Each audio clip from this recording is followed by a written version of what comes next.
नमस्कार दोस्तों, मैं अजय सिंह स्वागत करता हूं आपका आपके अपने चैनल लिखनू वाला में।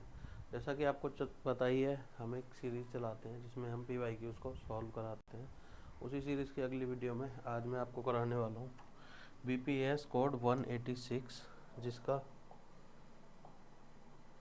इसका मैं पार्ट 1 आपको कराने वाला हूं, जिसका नाम है तनाव और समय प्रबंधन। तो आइए देखते हैं इसको। इसका पहला क्वेश्चन देखते हैं क्या कह रहा है। पहला क्वेश्चन हमसे पूछ रहा है, तनाव की अवधारणा बतानी है, हमें तनाव के बारे में बताना और इसकी प्रकृति पर चर्चा करनी है। इसकी प्रकृति कैसी कैसी होती है, यानी कि उसके प्रकारों के बारे में हमें बताना है। तो देख लेते हैं, पहले इसकी अवधारणा देख लेते हैं। क्या अवधारणा है, मतलब किस चीज़ को हम तनाव कहते हैं। तनाव क्या है? एक जटिल अवधारणा है जिसके क्या क्या हो सकते हैं, क्या क्या परिणाम हो सकते हैं, मतलब किस किस चीज़ों पर हो सकता है, कैसे कैसे। शारीरिक हो सकता है, मानसिक हो सकता है और भावनात्मक पहलुओं पर आधारित हो सकता है। यह क्या होता है? किसी भी मांग या चुनौती के प्रति हमारी प्रतिक्रिया होती है, हमारी प्रतिक्रिया से रिलेटेड होता है ये। यदि कोई तनाव में है तो प्रतिक्रिया अलग आएगी, जो तनाव में नहीं है, तनाव मुक्त इंसान है, तो प्रतिक्रिया उसकी अलग आएगी। थोड़ा सा स्लो एंड फास्ट का अप्लाई हो जाता है इसमें।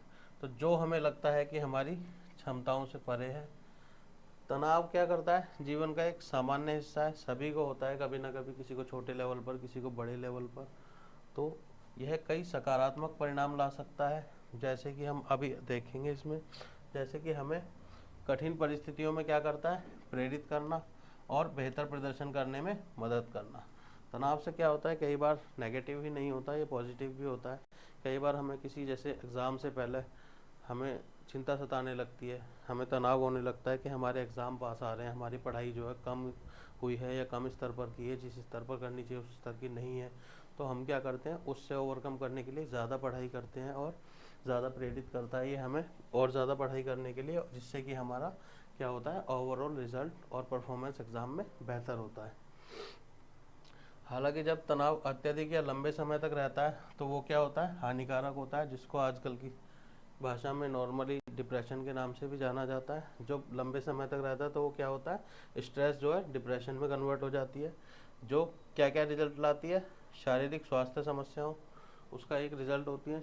हमारी जो है स्वास्थ्य समस्याएं आती हैं उसमें देखने को मिलती हैं, जैसे कि उच्च रक्तचाप, हाई बीपी जिसे कहते हैं, हृदय रोग, हार्ट से रिलेटेड परेशानियां होती हैं, मधुमेह आदि का कारण बन सकता है। मधुमेह यानी शुगर, और भी अन्य कई बीमारियों का कारण बन सकता है। सुसाइडल टेंडेंसी तक कई लोगों में देखी जाती हैं। और यह क्या होता है, मानसिक स्वास्थ्य समस्याओं, जैसे कि मानसिक तौर पर क्या असर डालता है हमारे शरीर पर ये, जैसे कि चिंता होना, हर चीज़ की चिंता होते रहना, अवसाद होना और बर्नआउट का भी कारण बनता है। बर्नआउट मतलब बहुत ज़्यादा झिंझलाहट जो हो जाती है, एकदम जो व्यक्ति कई बार होता है झिंझला जाते हैं, बहुत ज़्यादा एकदम गुस्से में आ जाते हैं, तो उस चीज़ को यहाँ पर बताया गया है। इसके कई स्रोत हो सकते हैं और कई प्रकार भी हो सकते हैं, जिनमें शामिल क्या क्या है, बाहरी स्रोत क्या क्या है, प्रकार जो है काम की वजह से हमें हो सकता है, वित्त की वजह से हो सकता है, किसी के पास पैसे वगैरह नहीं है उस वजह से हो सकता है, रिश्तों में कुछ दिक्कत है उसकी वजह से हो सकता है, स्वास्थ्य समस्याओं की वजह से हो सकता है, शरीर में कोई दिक्कत है, आप बीमार हो या आपको कोई बीमारी है बड़ी, उसकी वजह से हो सकता है। बड़ी जीवन घटनाएं, जैसे कि कोई बहुत बड़ी घटना हुई थी, आपके साथ कुछ बुरा एक्सपीरियंस रहा है आपका और आपके दिमाग में बार बार वही सोच आए जा रही है, वही थिंकिंग आप रिपीट करे जा रहे हो, उसकी वजह से हो सकता है। जैसे नौकरी छूटना या फिर तलाक आदि, इन चीज़ों से भी डिप्रेशन हो सकता है। आंतरिक तनाव किस तरह का होता है, कैसे कैसे होता है, नकारात्मक विचार के कारण हो सकता है या फिर नकारात्मक विचार भी इसके कारण हो सकते हैं, दोनों एक दूसरे की पूर्ति करते हैं। भावनाओं के कारण हो सकता है, आत्म आलोचना के कारण हो सकता है। ये इसके क्या हो गए, एक तरह से प्रकार हो जाते हैं। नेक्स्ट क्वेश्चन हमारा कह रहा है, समय प्रबंधन के तरीकों के बारे में हमें यहाँ पर बात करनी है। समय प्रबंधन के तरीकों की जांच करनी है, जांच कीजिए। समय प्रबंधन के क्या क्या तरीके हो सकते हैं उसके बारे में हम यहाँ पर बात करेंगे। पहले देख लेते हैं समय प्रबंधन होता क्या है, छोटी सी डेफिनेशन दे देते हैं। समय प्रबंधन क्या है, एक महत्वपूर्ण कौशल है जो आपको अपने लक्ष्यों को प्राप्त करने, उत्पादकता बढ़ाने और तनाव को कम करने में मदद कर सकता है। जो कि क्या करता है, लक्ष्यों को इजीली प्राप्त करने में, उत्पादकता बढ़ाने मतलब एफिशिएंसी बढ़ाने में, और तनाव को कम करने में, तनाव को कम करने में मदद कर सकता है, जिससे कि स्ट्रेस हमारा थोड़ा सा कम होता है। यहाँ पर कुछ तरीके बताए गए हैं, कुछ प्रमुख तरीके जो होते हैं उनके बारे में हम बात कर लेते हैं। पहला क्या है, लक्ष्य निर्धारित करें। सबसे पहला हमें टाइम मैनेजमेंट का तरीका क्या है, हमें जो काम करना है वो डिसाइड करें, एक बार काम फिक्स करें कि हमें ये काम करना है, उसके बारे में यहाँ पर बताया गया है।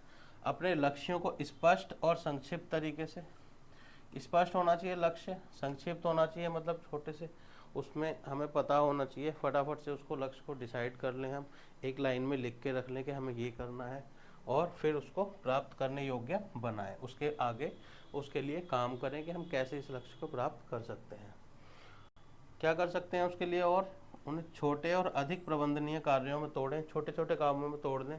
जैसे कि आपको मान लीजिए बॉडी बनानी है, तो उसमें क्या करते हैं, एक एक हफ्ते का टारगेट ले लेते हैं। ऐसा नहीं करेंगे हम कि 6 महीने बाद ही मुझे बॉडी बनानी है तो 6 महीने बाद ही रिजल्ट मैं मेज़र करूँगा। एक एक हफ्ते का टाइम ले सकते हैं, उस तरीके से इसमें हम काम कर सकते हैं। कोई जॉब की तैयारी करनी है, मान लीजिए किसी गवर्नमेंट एग्ज़ाम की तैयारी करनी है, सिलेबस आपको लगता है नॉर्मली कि आप 6 महीने में कवर कर सकते हैं, तो उसको हम क्या कर सकते हैं, 5-5, 6-6 दिन या एक एक हफ्ते 10-10 दिन में हम डिवाइड कर सकते हैं कि इस टाइम में मैं इतना काम करूँगा। इस तरह से हम इसको कर सकते हैं बेटर तरीके से। प्रत्येक कार्य के लिए समय सीमा निर्धारित करें, और जो भी काम हम डिवाइड करते हैं, जैसे मान लीजिए बड़े काम को हमने छोटे छोटे कामों में डिवाइड किया है, तो उसके लिए हमें टाइम डिसाइड करना चाहिए कि इस काम को मैं इतने टाइम में कंप्लीट करूँगा, और उसको हमें फिर उस टाइम में पूरा करना चाहिए। दूसरा क्या है हमारा, योजना बनाना। अब हमने सारी चीज़ें डिसाइड कर ली, लक्ष्य डिसाइड कर लिया, उसको काम को और लक्ष्य को कैसे प्राप्त करना है, उसके लिए हमें क्या काम करना है, उसको छोटे छोटे टुकड़ों में तोड़ दिया, और छोटे छोटे कामों में जो डिवाइड करा है उसके लिए हमने टाइम भी डिसाइड कर लिया। बट उसके लिए हम काम कैसे करेंगे, उसके लिए हमें योजना बनानी है कि हम इस तरह से अपने लक्ष्यों को प्राप्त करेंगे। प्रत्येक दिन या सप्ताह के लिए एक योजना बनाएं। ये वही चीज़ है जो कि अभी मैंने इस पॉइंट में बताई है आपको, जिसमें कि हम क्या कर रहे हैं, काम को छोटे छोटे टुकड़ों में तोड़ के उसको टाइम अलॉट कर रहे हैं कि इस काम को इतने दिन में करना है, और उसी काम के लिए हमें एक योजना बनानी है, सप्ताह के लिए या एक दिन के लिए, जैसे भी आपको सूटेबल लगे। सबसे महत्वपूर्ण कार्यों को प्राथमिकता दें, जो काम ज़्यादा ज़रूरी है उन्हें पहले रखें, प्राथमिकता दें उन्हें। अप्रत्याशित घटनाओं के लिए समय निकालें। थोड़ा सा एक्स्ट्रा टाइम भी हमें रखना चाहिए, क्योंकि कुछ काम ऐसे होते हैं, कुछ चीज़ें ऐसी होती हैं जो एकदम से अनएक्सपेक्टेडली आ जाती हैं। जैसे मान लीजिए कहीं किसी को जाना पड़ जाए, किसी के साथ कुछ अनहोनी हो जाए, कोई तबीयत ख़राब हो जाए, उसके लिए हमें एक्स्ट्रा टाइम निकाल के रखना चाहिए पहले से ही। तीसरा पॉइंट है हमारा, अपने समय पर नज़र बनाए रखें। इसमें क्या होता है, हमें अपने समय पर नज़र बनाए रखनी है, हमें ये चीज़ ऑब्ज़र्व करनी है कि हमारा अधिकतर टाइम कहाँ पर जा रहा है, कहाँ पर हम टाइम को खर्च कर रहे हैं। उसके अकॉर्डिंग हम उससे उन चीज़ों से हटके, जिनमें टाइम वेस्ट हो रहा है, उन चीज़ों से हटके हम अपने लक्ष्य की ओर टाइम को खर्च कर सकते हैं। यह जानने के लिए कि आप अपना समय कैसे खर्च करते हैं, एक सप्ताह के लिए अपने समय पर नज़र रखें। उन गतिविधियों की पहचान करें जो समय लेती हैं, कौन सी गतिविधियां जो समय लेती हैं, जिनसे आप बच सकते हैं या फिर प्रतिनिधि बना सकते हैं। ऐसी गतिविधियों की पहचान करें जो आपका समय खर्च कराती हैं, उनसे बचें, या फिर अपनी जगह किसी और को उस काम को करने के लिए लगाइए, यदि वो काम ज़रूरी है तो। क्वेश्चन नंबर 3 देखते हैं। खतरनाक स्थिति में लड़ाई या उड़ान मॉडल की प्रासंगिकता की जांच कीजिए। ये एक मॉडल है लड़ाई या उड़ान, इसके बारे में हमें बात करनी है। खतरनाक स्थिति में ये किस तरह से वर्क करता है, इसके बारे में हमें बात करनी है। तो इसको देख लेते हैं हम। लड़ाई या उड़ान प्रतिक्रिया क्या होती है, फाइट और फ्लाइट रेस्पॉन्स, मतलब या तो लड़ो या फिर वहाँ से पीछे हट जाओ, उस चीज़ के बारे में बात हो रही है। तो मनुष्यों और जानवरों में तनावपूर्ण या खतरनाक स्थितियों के प्रति एक स्वचालित शारीरिक प्रक्रिया है। ये क्या होता है, हम जीवों में, चाहे वो मनुष्य हो जीव, चाहे वो कोई जानवर हो, यदि कोई खतरा दिखता है तो उसमें क्या होता है, ब्रेन से कुछ केमिकल्स रिलीज होते हैं। उसके कारण क्या होता है, बहुत ज़्यादा त्वरित हम उसके प्रति प्रतिक्रिया करते हैं, उस कंडीशन के प्रति। उसको हम क्या कहते हैं, ये क्या होती है, स्वचालित शारीरिक प्रतिक्रिया होती है। यह सहानुभूति तंत्रिका तंत्र द्वारा शुरू की जाती है। किसके द्वारा, सहानुभूति तंत्रिका तंत्र द्वारा शुरू की जाती है, यानी कि हमारे नर्वस सिस्टम द्वारा शुरू की जाती है, जो क्या करती है, हार्मोन और रसायनों की एक श्रृंखला को रक्त प्रवाह में जारी करती है। जो कुछ हार्मोन्स और कुछ केमिकल्स को हमारे ब्लड में सिक्रीट कर देती है और हमारे ब्लड के साथ वो चीज़ें फ्लो करने लगती हैं, जिससे कि हम थोड़े से अलर्ट हो जाते हैं। यह प्रतिक्रिया हमें लड़ने या खतरे से बचने के लिए तैयार करती है। इसके लक्षणों में क्या क्या शामिल हैं, क्या क्या लक्षण हैं इनके, वो देख लेते हैं। हृदय गति और श्वास दर में वृद्धि हो जाती है। क्या हो जाती है? हृदय की गति, जो धड़कने की गति होती है वो बढ़ जाती है और सांस लेने की जो स्पीड होती है वो थोड़ी सी बढ़ जाती है। रक्तचाप में वृद्धि हो जाती है, थोड़ा सा ब्लड प्रेशर बढ़ जाता है। कई बार पसीना भी आता है, पसीना आना देखा जाता है कई बार। चौथा पॉइंट क्या है हमारा? मांसपेशियों में तनाव देखने को मिलता है, मतलब थोड़ी सी अलर्ट हो जाती हैं, थोड़ी स्टिफ हो जाती हैं, टाइट हो जाती हैं मांसपेशियां हमारी हल्की सी, क्योंकि उस कंडीशन का सामना करने के लायक। पांचवा पॉइंट हमारा क्या है? मानसिक सतर्कता में हमारी वृद्धि होती है, जो हम दिमाग से थोड़ा सा ज़्यादा अलर्ट हो जाते हैं उस कंडीशन में। लड़ाई या उड़ान प्रतिक्रिया हमारी क्या है? एक महत्वपूर्ण उत्तरजीविता तंत्र है ये, मतलब किसी भी चीज़ के लिए एक तरह का उत्तर होता है। ये हमारे शरीर की तरफ से, हमारे ब्रेन की तरफ से एक बहुत इम्पोर्टेंट उत्तर होता है ये। यह हमें क्या करता है? खतरे से जल्दी और प्रभावी ढंग से प्रतिक्रिया करने में मदद करता है। पर कई बार क्या होता है, ये जो प्रभावी ढंग से लिखा हुआ है, कई लोग इस प्रभावी ढंग से नहीं कर पाते हैं इसे हैंडल। वो क्या करते हैं? खतरे की कंडीशन आते ही वो थोड़ा सा और उल्टा काम कर देते हैं, जो कि उन्हें नहीं करना चाहिए, और फिर वो परेशानी में पड़ जाते हैं। क्वेश्चन नंबर 4 हमारा क्या कह रहा है हमसे? कार्यस्थल के प्रमुख विकर्षण हमें बताने हैं, क्या क्या होते हैं। विकर्षण मतलब जो डिस्ट्रैक्शंस होते हैं कार्यस्थल पर, क्या क्या डिस्ट्रैक्शन हो सकते हैं जो हमें काम से फोकस हमारा हटाते हैं, हमें काम से भटकाते हैं। उन चीज़ों के बारे में हमें यहाँ पर बात करनी है। कार्यस्थल में कई प्रकार के विकर्षण हो सकते हैं जो एकाग्रता और उत्पादकता को बाधित करते हैं। एकाग्रता मतलब फोकस, और उत्पादकता मतलब हमारी जो प्रोडक्टिविटी होती है, एफिशिएंसी होती है, उसको बाधित करते हैं। कुछ सामान्य विकर्षणों में क्या क्या शामिल है वो देख लेते हैं। जैसे कि शोर।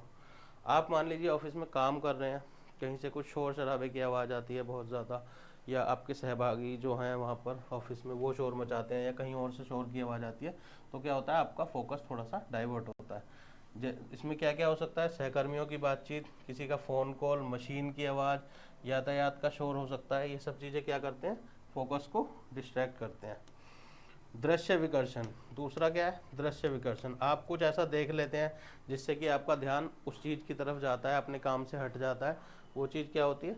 जैसे कि चलने वाले लोगों पर आपका ध्यान जा सकता है, अव्यवस्था की तरफ जा सकता है, कोई काम जैसे होना चाहिए वैसे नहीं हो रहा है, और उससे रिलेटेड आपके पास कोई इन्फॉर्मेशन आती है, आप उधर देखते हो, आपका ध्यान जो है फोकस काम से हट जाता है। और चमकदार स्क्रीन, ये सब क्या होते हैं? चमकदार स्क्रीन होगी, आपकी आंखों पर रिफ्लेक्शन डालेगी, आप एकदम से ध्यान उधर जाएगा, आपका काम से ध्यान हट जाएगा, एकाग्रता आपकी टूट जाएगी वहीं पर।